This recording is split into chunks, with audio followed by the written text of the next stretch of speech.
Oke, bismillahirrahmanirrahim. Assalamualaikum warahmatullahi wabarakatuh. Kali ini saya akan membahas terkait literasi dalam bahasa Indonesia ya untuk UTBK. Jadi di sini yang pertama untuk mengerjakan nomor 1 sampai tekan nomor 5 itu kita pakai teks yang di sini ya. Teksnya adalah tentang hewan-hewan nokturnal gitu. Tapi kaitannya ini sama intensitas kecermerlangan cahaya ya. Jadi di sini untuk langsung saja kita ke pertanyaan, apakah akibat dari naiknya 2% cahaya per tahun? Nah, akibatnya apa ini? Oke. Ini ya. Jadi yang kalimat pertama itu dijelaskan, di seluruh dunia intensitas dan kecemerlangan cahaya meningkat 2% per tahun. Oleh karena itu malam menjadi semakin terang. Nah, sejumlah studi menunjukkan polusi cahaya mengganggu ekosistem alami.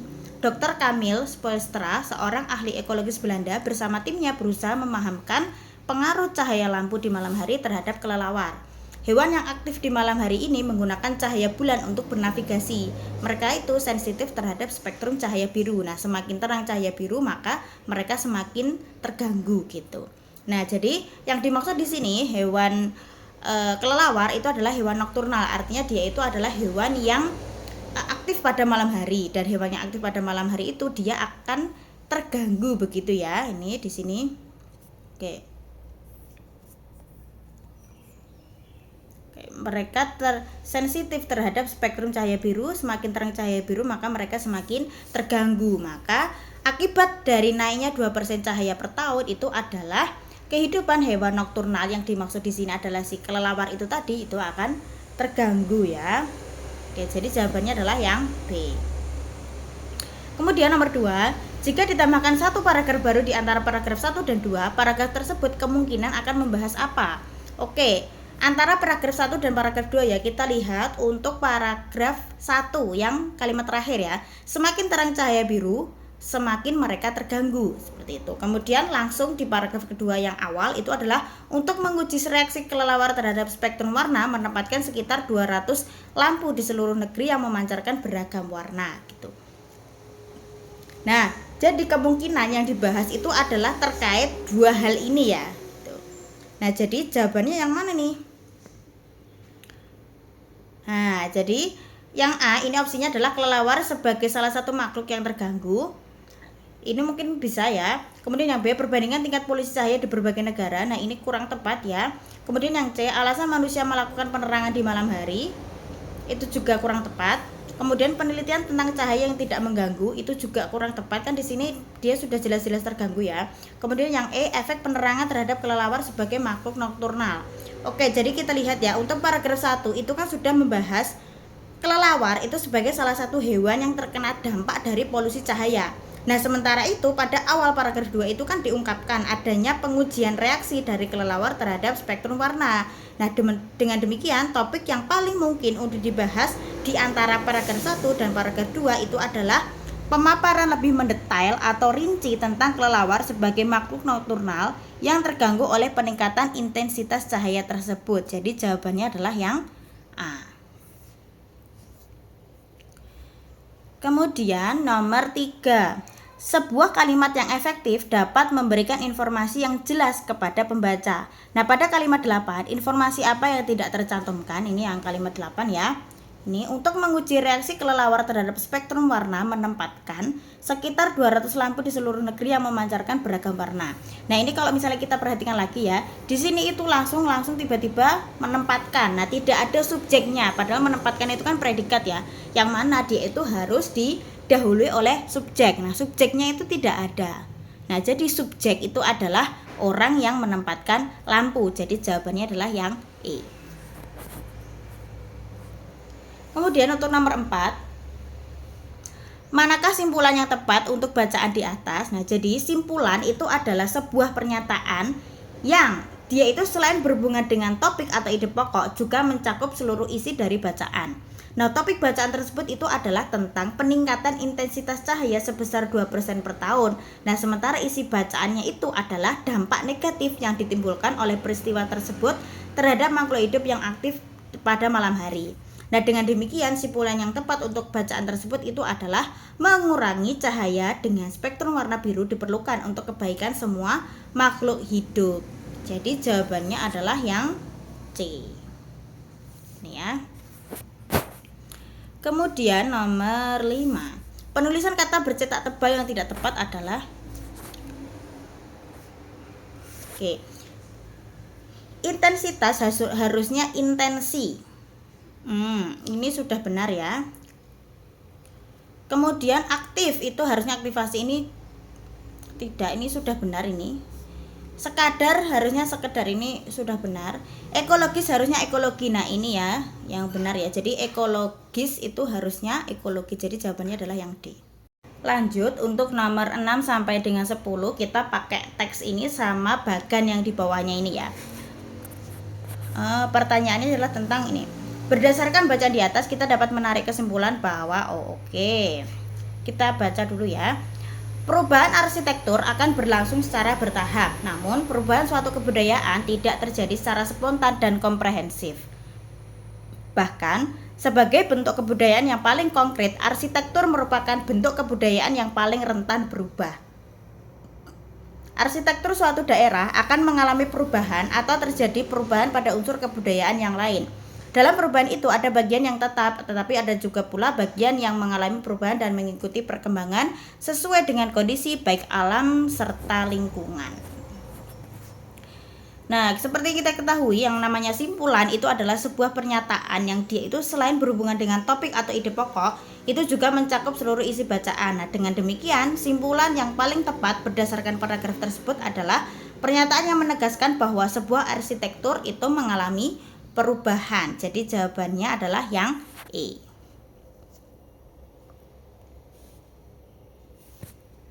Oke, untuk nomor 7. Dalam teks tersebut terdapat kata komprehensif. Di mana di bawah ini manakah pernyataan yang merupakan makna yang tepat dari kata tersebut? Oke. Menurut KBBI, komprehensif itu berarti bersifat mampu menangkap atau menerima dengan baik, luas dan lengkap kalau misalnya dia itu terkait tentang ruang, lingkup atau isi, serta mempunyai dan memperlihatkan wawasan yang luas. Nah, dengan demikian yang merupakan makna dari kata tersebut adalah pernyataan pada opsi B, C, sama E ya. Nah, jadi yang A ini tuh salah. Kemudian yang B ini tuh benar, yang C ini juga benar ya. Kemudian yang D memiliki potensi yang tidak terbatas. Ini salah ya. Kemudian luas dan lengkap benar. Oke, kemudian nomor 8. Manakah penulisan kata yang salah pada teks tersebut? Kita lihat ya, untuk arsitektur itu sudah benar, spontan itu juga sudah benar. Nah, yang kurang tepat itu adalah konkret. Itu harusnya adalah konkret ya, pakai E ya. Harusnya konkret gini. Jadi jawabannya adalah yang C. Kemudian nomor 9. Apakah ilustrasi berupa bagan yang terdapat di bawah teks tersebut telah sesuai dengan isi teks secara keseluruhan? Jelaskan alasannya. Jadi kalau teks itu adalah membandingkan perubahan dalam bidang arsitektur dan kebudayaan serta menjelaskan secara singkat hubungan yang ada di antara keduanya.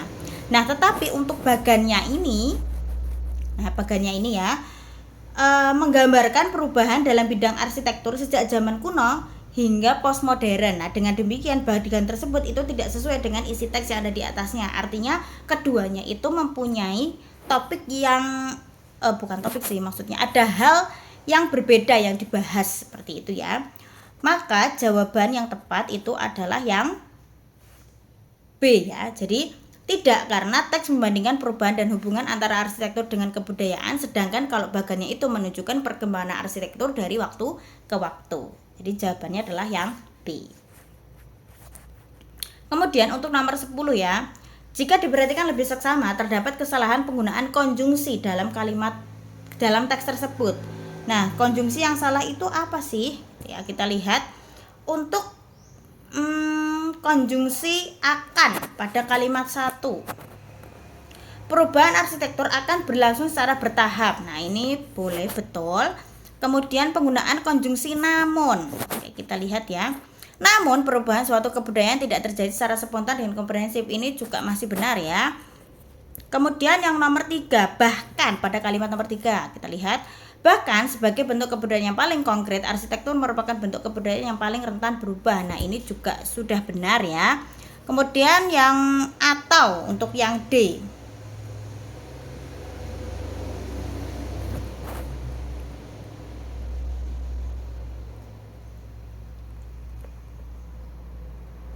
yang D tadi kalimat keempat. Arsitektur suatu daerah akan mengalami perubahan atau terjadi perubahan pada unsur kebudayaan yang lain. Nah, itu sudah benar ya. Nah, yang kurang tepat itu adalah yang nomor 5. Pemakaian konjungsi serta pada kalimat 5. Kalimat 5. Dalam perubahan itu ada bagian yang tetap, tetapi ada pula bagian yang mengalami perubahan dan mengikuti perkembangan sesuai dengan kondisi baik alam serta lingkungan. Nah, serta itu harusnya diganti dengan maupun ya. Oke, lanjut ya. Untuk yang nomor 11 dan 12 itu kita menggunakan teks yang di sini. Jadi kita disuruh untuk mencari pernyataan, bukan mencari ya, menentukan pernyataan yang ada di sini itu benar atau salah. Nah, kita mulai untuk yang pernyataan yang A ya. Pernyataannya adalah Kerajaan Mataram terbagi menjadi 4 wilayah yang terpisah-pisah karena adanya perluasan daerah kekuasaan. Nah, kalau di sini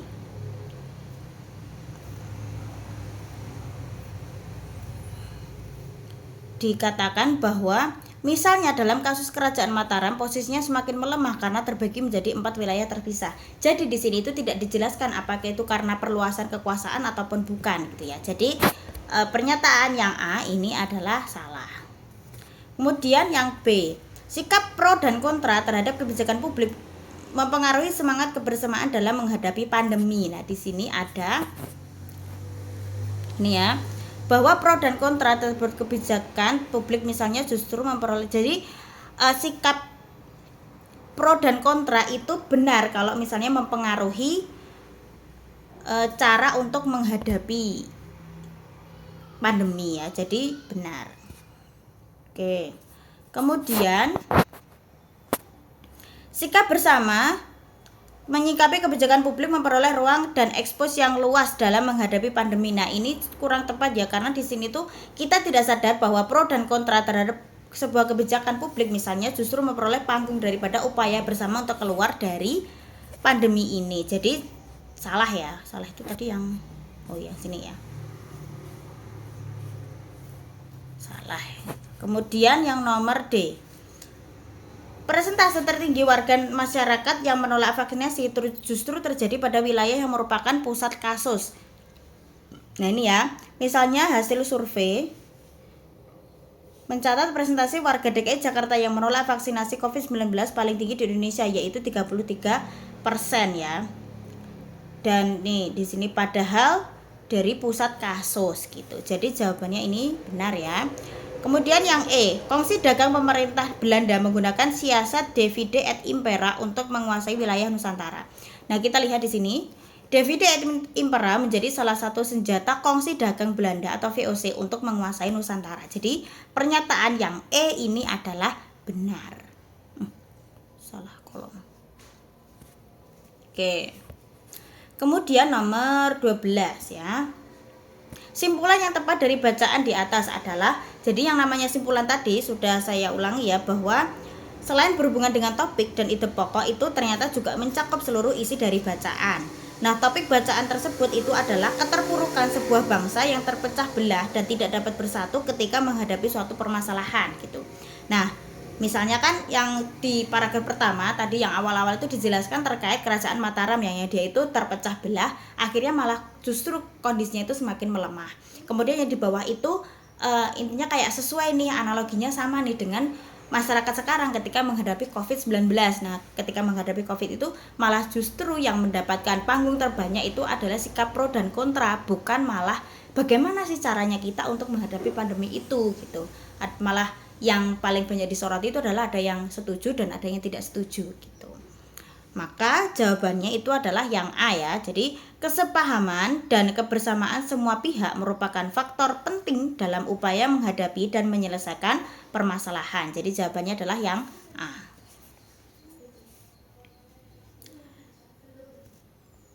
Oke, kita lanjutkan nomor 13. Maksud konvensi genre pada paragraf terakhir adalah konvensi genre ya.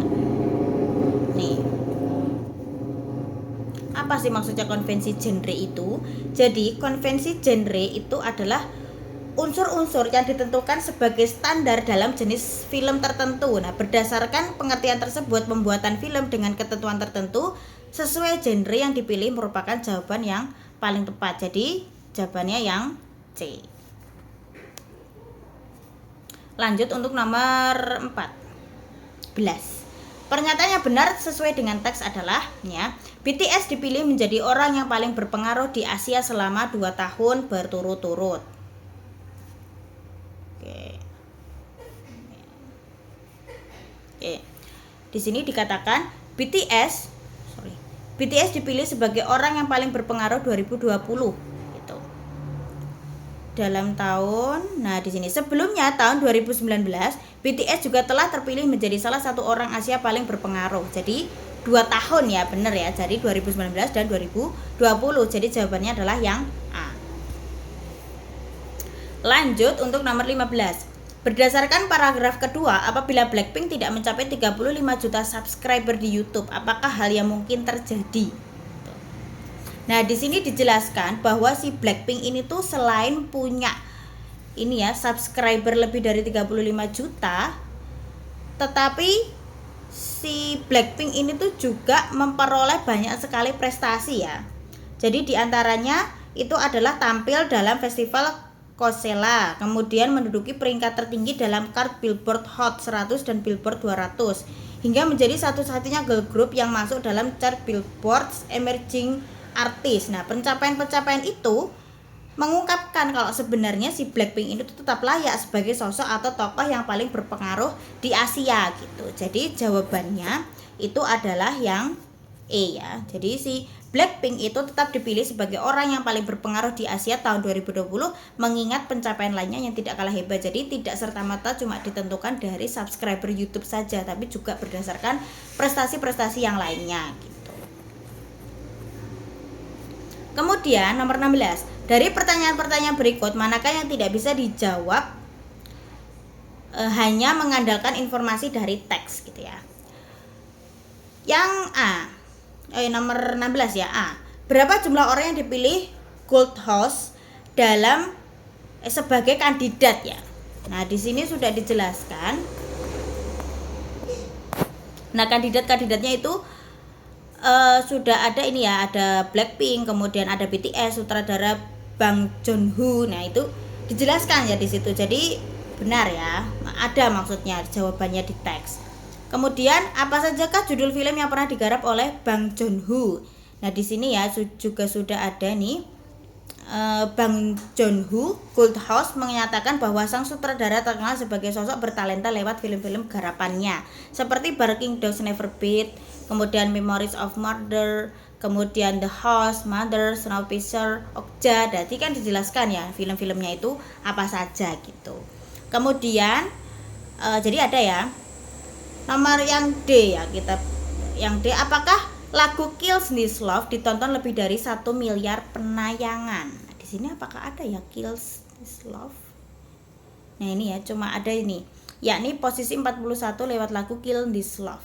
Tapi di situ tidak dijelaskan apakah mencapai 1 miliar penayangan, itu tidak ada ya. Jadi jawaban yang tepat itu adalah yang D. Nah, kalau yang E gimana Mbak? Bagaimanakah proses seleksi most impactful ASEAN? Nah, kalau di situ ada ya di sini ya.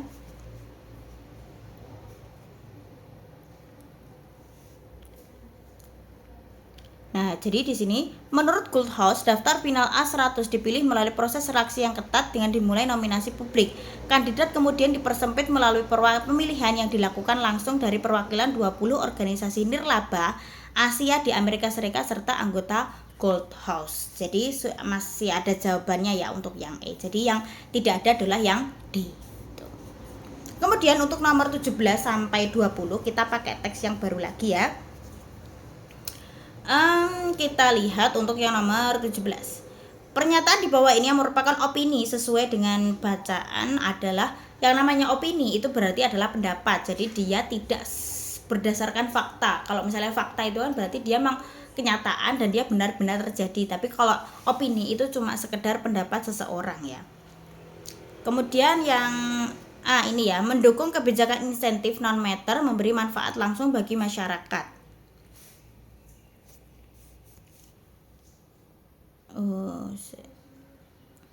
Oke, kita baca dulu aja ya di sini ya. Meskipun mobil listrik tidak dapat dikatakan sebagai penemuan abad ke-21, teknologi ini baru dipopulerkan beberapa tahun terakhir.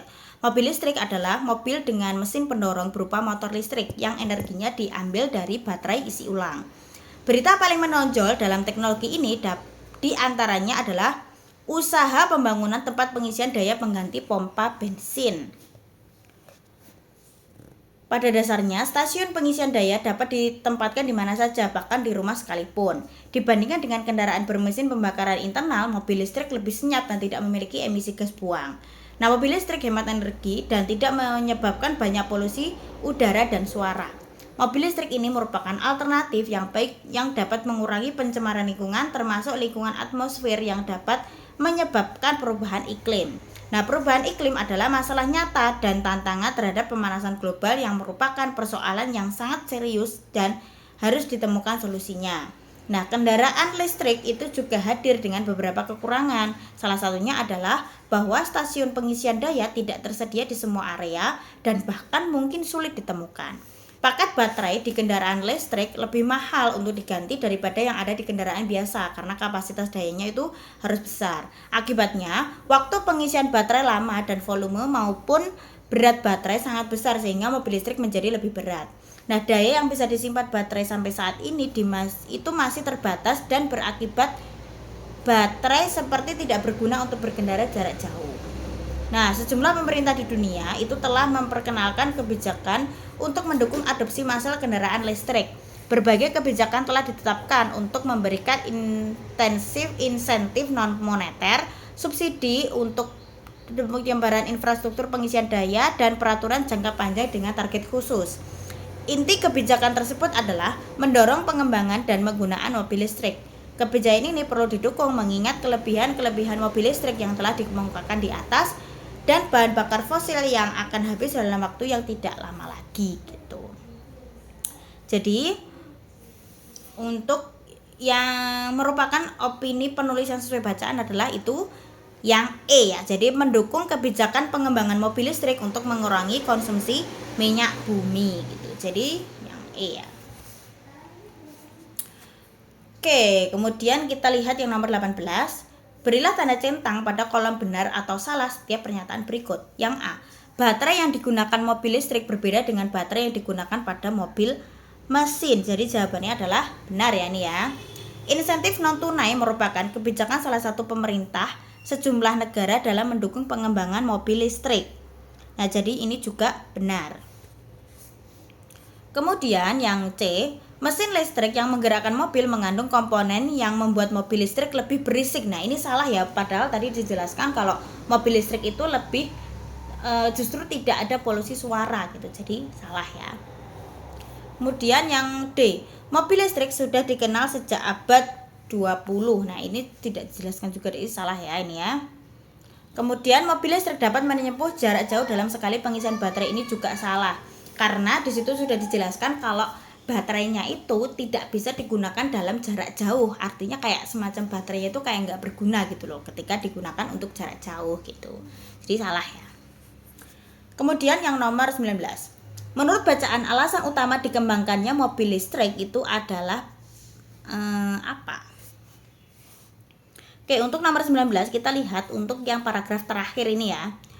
Kebijakan ini perlu didukung mengingat kelebihan-kelebihan mobil listrik yang telah dikemukakan di atas dan bahan bakar fosil yang habis dalam waktu yang tidak lama lagi. Jadi penekanannya itu adalah pada bahan bakar fosilnya.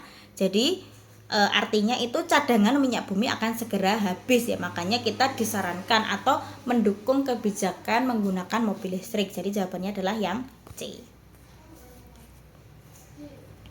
Nomor 20, kekurangan dari mobil listrik sesuai dengan bacaan itu adalah yang mana ya? Stasiun pengisian baterai tidak bisa dibangun di sembarang tempat. Ini salah ya, karena tadi dikatakan bahwa pengisiannya itu bisa di mana saja, bahkan di rumah sekalipun gitu, bisa ya tadi ya. Nah, jadi salah. Kemudian kita lihat yang B. Teknologi baterai belum berkembang baik dan harganya mahal. Jadi yang ini benar.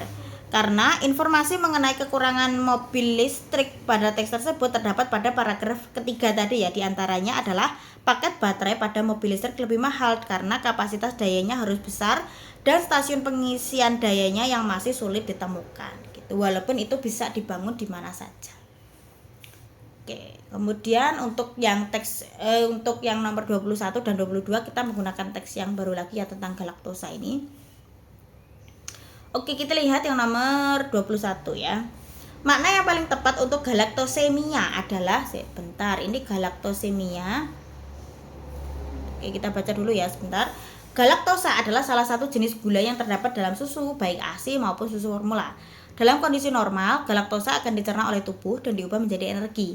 Akan tetapi pada penderita galaktosemia, tubuh tidak dapat mencerna galaktosa sehingga zat tersebut menumpuk di dalam darah gitu ya. Jadi informasi mengenai galaktosemia maknanya itu adalah penyakit keturunan yang membuat tubuh itu tidak bisa mencerna galaktosa gitu. Jadi jawabannya adalah yang sini. Oke, jadi ini ya, yang C ya. Jadi penyakit keturunan yang menyebabkan tubuh tidak dapat mencerna galaktosa gitu. Jadi jawabannya yang C. Nah, dalam bacaan terdapat pernyataan galaktosemia tergolong penyakit langka yang terjadi pada sekitar 1 dari 48.000 bayi di seluruh dunia. Pernyataan berikut ini yang merupakan penjelas yang tepat dari pernyataan berikut adalah. Nah, jadi untuk yang nomor 22 ini, informasi dan penjelasan mengenai galaktosemia tergolong penyakit langka itu dapat kita temukan di paragraf kedua ini ya. Nah, ini. Kemudian pada kalimat ke-6 terdapat pernyataan galaktosemia diturunkan dari orang tua kepada anak dalam pola penurunan autosomal resesif.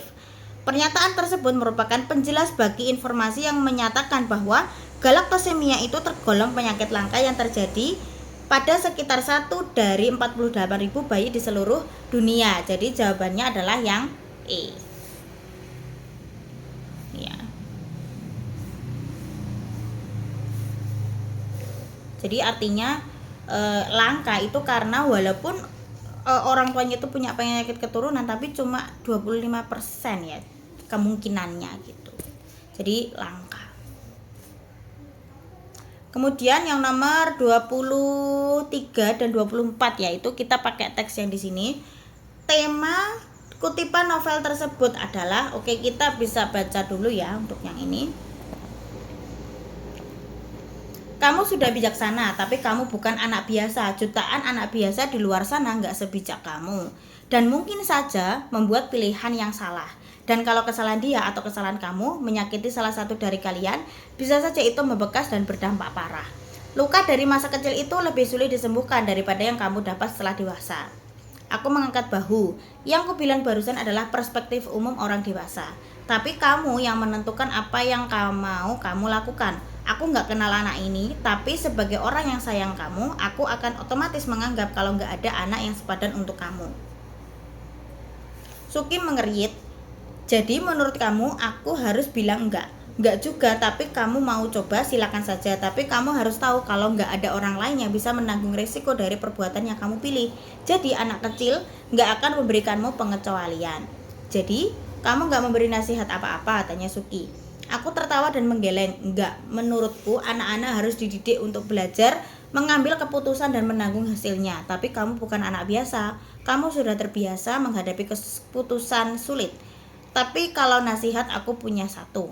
Sejauh ini kamu selalu mendasarkan pada kebutuhan orang-orang kesini untuk menemani Abel pindah ke Jepang untuk keluarga ibumu. Aku mau untuk keputusan yang ini pikirkan diri sendiri. Ambil keputusan berdasarkan keinginanmu, bukan apa yang diminta anak itu.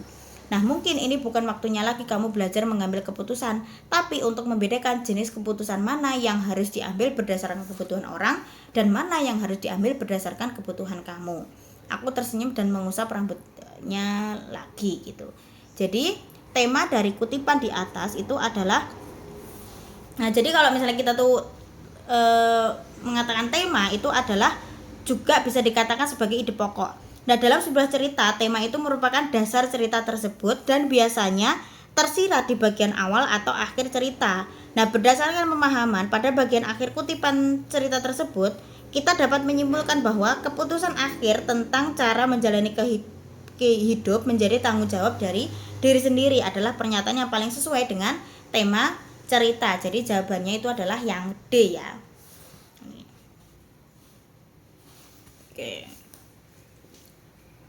Kemudian untuk yang nomor 24, pernyataan berikut yang mencerminkan ketegasan dalam memegang prinsip hidup yang muncul dalam kutipan novel tersebut adalah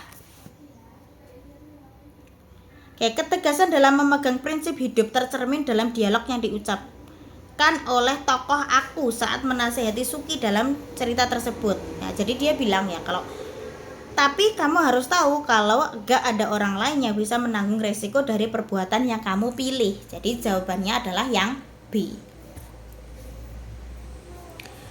Nah, untuk menjawab nomor 25 sampai dengan nomor 28 kita harus menggunakan teks yang ini ya. Nih. Presiden Joko Widodo meresmikan kementerian baru, Kementerian Investasi yang sebelumnya adalah Badan Koordinasi Penanaman Modal. Sejalan dengan itu, dia melatih Bahlil Lahadalia yang sebelumnya adalah BKPM sebagai Menteri Investasi. Kementerian Investasi akan mendapatkan dana anggaran sebesar 1 triliun, sementara ketika berwujud BKPM tahun 2019 dan 2020 hanya 400-an miliar rupiah. Kementerian itu nantinya akan mengurus semua jenis dan skala investasi baik dari dalam maupun luar negeri, termasuk kolaborasi investasi besar dengan UMKM guna mendorong pertumbuhan ekonomi. Meskipun akan lebih mudah melakukan koordinasi, kementerian baru ini tetap akan menghadapi sejumlah tantangan. Pertama, Kementerian Investasi tentu membutuhkan waktu untuk beradaptasi, kemudian masih banyak hambatan yang berada di luar jangkauan kementerian karena merupakan otoritas daerah. Nah, kemudian nomor 25 pertanyaannya adalah, frasa berjalan dengan itu pada teks di atas itu merujuk pada apa? Nah, frasa berjalan dengan itu pada kalimat kedua merujuk atau menjelaskan peristiwa yang terdapat pada kalimat 1, yaitu peresmian kementerian baru oleh Presiden Joko Widodo gitu ya. Jadi terkait ini.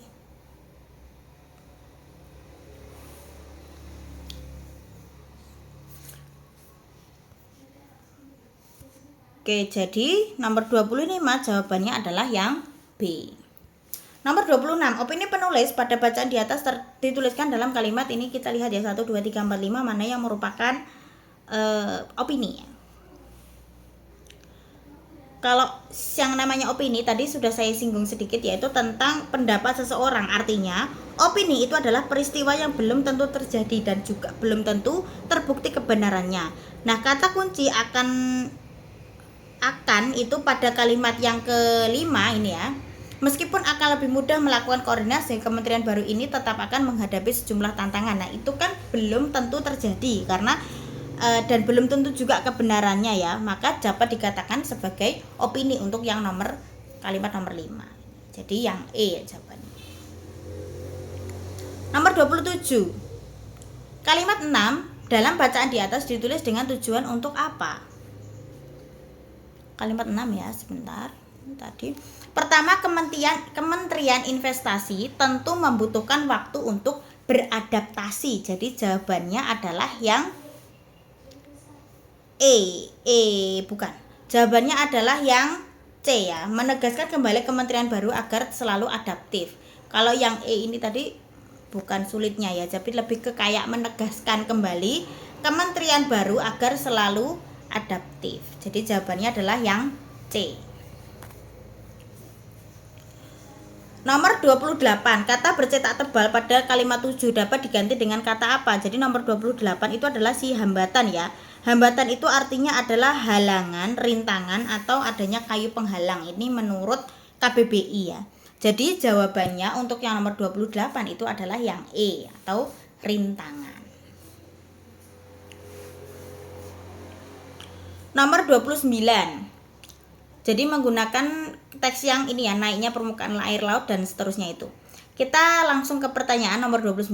Pernyataan yang sesuai dengan bacaan di atas adalah, kita lihat yang A, gas hasil pembakaran bahan bakar fosil menjadi salah satu penyebab efek rumah kaca. Oke, kita lihat di sini.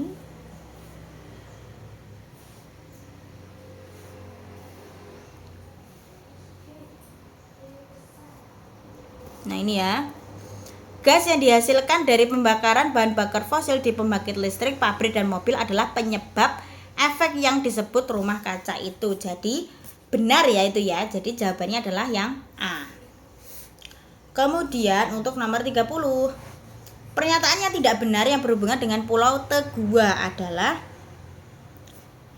yang A. Kita lihat ya. Rumah kayu merupakan rumah khas penduduk Pulau Tegua.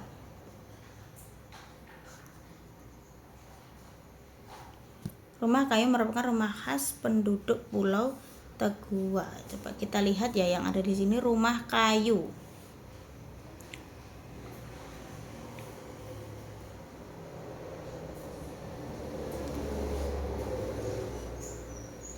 Oke, jadi di situ itu dijelaskan bahwa rumah kayu itu merupakan rumah khas dari penduduk di Pulau Tegua.